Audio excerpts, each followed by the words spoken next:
So in the second half of this lecture, we're going to talk really about this last part of this slide, that culture is often an important moderator of the relation between variables and the effectiveness of different types of interventions. And there's a whole series of studies that sort of all converge to say many of the same things. And one of the things that we'll find is that there's substantial variation in how culture affects what we believe to be happiness, the motivation we have in pursuing happiness, and actually even what predicts what will ultimately make us happy. So in many types of studies, what we've actually seen, and they all kind of converge to say the same thing, is that in North America, but also in Western Europe, happiness tends to be defined, if you ask people to define happiness and actually read the transcripts of what they're writing about, in this sort of personal achievement, or sort of what we'll think about as sort of getting ahead in life. And so it's very much about the self and about personal achievement and very, very individual different types of factors. In, again, more of the sort of Western countries, you see that individuals are motivated to really maximize the experience of positive affect or positive emotions. We haven't really talked a lot about well-being. We'll talk about that more in Chapter 6. But when we look at individuals' experience of positive affect, what we're really saying here is sort of pleasure instead of pain. So really trying to maximize as much pleasure as you can experience, minimize as much pain, and that happiness is ultimately best predicted by increased self-esteem as opposed to other different types of factors. This is compared to Eastern Asia specifically, where happiness tends to be defined in terms of interpersonal connections or harmonious relations with others, what we might consider, quote, getting along. Interestingly, and this is maybe probably interesting because I'm not East Asian, individuals are motivated to maintain a balance between positive and negative affect. This is a phenomenon we see quite often, where there's more of a harmony between these types of emotional experiences as opposed to the pursuit of one instead of the other. And again, happiness is really best predicted in East Asian culture not by self-esteem in this case, but by increased social and emotional support. And actually this is a nice graphic that really shows this, especially if you look at the two black bars. These are correlations between reports of self-esteem on the far right and emotional support on the left. The black bars are individuals who are in the United States, and on the y-axis here is the correlation between how much you experience either self-esteem or emotional support, and how much you actually experience positive emotions. And so you can see that in the U.S., self-esteem is a much more important predictor of well-being than emotional support is. This idea that you have this sort of co-occurrence of positive and negative emotions is what we call emotional complexity. And again, that's much more prevalent in East Asian as opposed to in North American cultures. So many different types of studies have actually showed this, but there's this very strong negative correlation between positive and negative affect or emotions among Euro-Americans, correlations in the sort of negative 0.6, negative 0.5 range. So if you're experiencing one, you tend to not be experiencing the other. But in this particular study by Bagazi, the Chinese participants actually show no relationship between how much positive affect they're experiencing and negative affect. So you can see people experiencing both or neither or one or the other. Very little relation. And this is a very interesting sort of difference between two cultures. Again, this sort of co-occurrence of positive and negative emotions.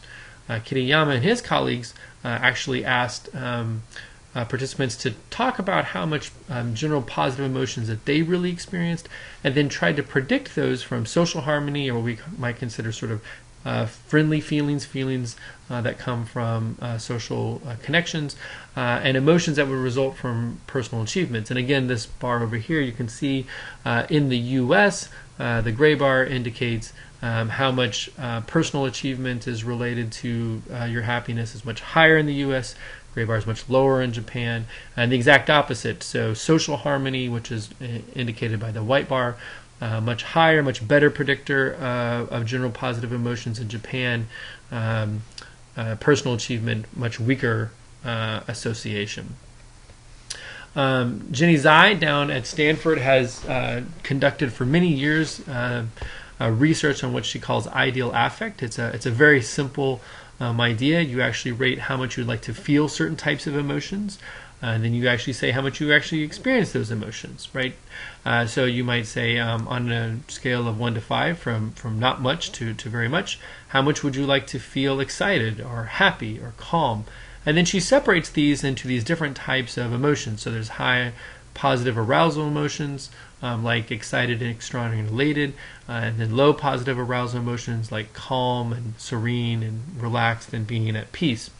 And what she shows, and this graph's a little bit hard to sort of read, but what you see is ultimately that European Americans much more are likely to value high positive arousal, things like excitement and joy and enthusiasm, and Asian Americans are not as likely to value high positive arousal.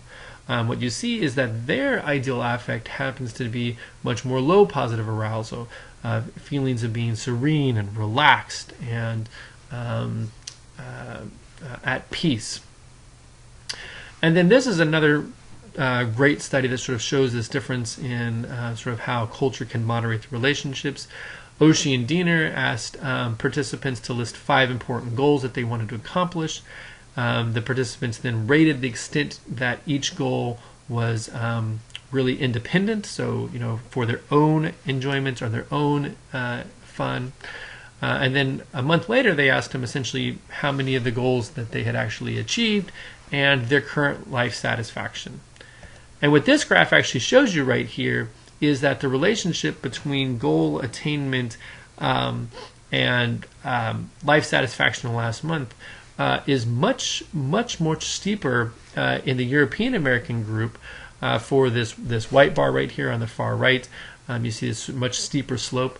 Those are the high independent related goals, or those are the goals that are much more focused on me. And what you see is that the relation for those who had a high amount of goal attainment for these very independent goals, they happen to be really happy. And those who had a low amount of attainment of their independent goals were really quite unhappy. In the Asian American graph over here on the left, you see that essentially those two lines are pretty much identical. Really, that there's a small slope that's going up. Asian Americans seem to be getting happier as they accomplish more goals, but it really doesn't seem to be dependent at all about how independent the goal really is. The final study that I wanted to show you that talks about how culture counts is this study by Kristen Leal. She's now over at East Bay. And what she actually did is she had individuals take part in different types of happiness interventions. Particularly, there were participants from the United States and South Korea. They were randomly assigned to either express gratitude or perform different types of kind acts. And then basically they did this for 6 weeks, and they checked back in to see which of the groups saw improvements in their happiness. And what you basically see here is in the U.S. are these steep slopes where as you engage in more gratitude and you practice more kindness, you become much happier. But right here on the right in the South Korean group, you actually see no increase in happiness for practicing kindness, and actually decreased gratitude for decreased happiness for practicing gratitude. And so I think what we want to end with here is how multicultural mindsets are really a strength. This idea that you have this ability to adapt to diverse types of situations, having cultural empathy and open-mindedness and flexibility is really a strength, particularly when you're in a heterogeneous group of individuals. And so what we see is that having a really solid multicultural outlook is really more important today than ever. And this sort of idea of having a multicultural personality has been shown to be related to quality of life and well-being. And while developing a multicultural mindset may be very difficult, what's great is that one of the best ways to become more multicultural is just to talk to people from other cultures. So we're going to end here and talk about how culture has an impact throughout the